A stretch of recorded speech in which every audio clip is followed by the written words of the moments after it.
Und meine Nummer 1 ist ein Produkt, was ich überhaupt nicht auf dem Schirm hatte, habe ich lange Zeit mich gegen gewehrt, weil es ein Produkt ist, was nicht allen meinen Anforderungen an Keramikversiegelung entspricht.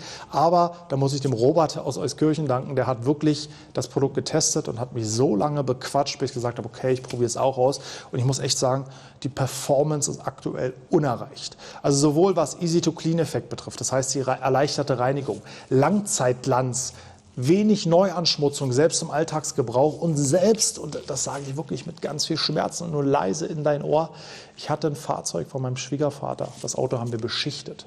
Er hat im Winter, weil Schnee lag, so einen Besen genommen und den Wagen schmutzig vom Schnee befreit. Haube und Heckdecke waren wirklich doll zerkratzt.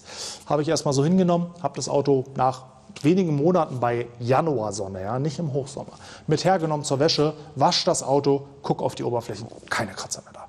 Und das hat mich so krass geflasht, dass ich gesagt habe, gut, dieses Produkt findet Einzug in unser Standardrepertoire, es hält wirklich gut, es macht einen brutalen Glanz, Wasserabfließverhalten, Wasserabperrverhalten, alles top und bleibt wirklich extrem lange sauber. Und ich habe jetzt so lange geredet, dass dieses Produkt so geil ist. Ich glaube, du willst jetzt wissen, welches Produkt das ist, deswegen löse ich jetzt mal auf.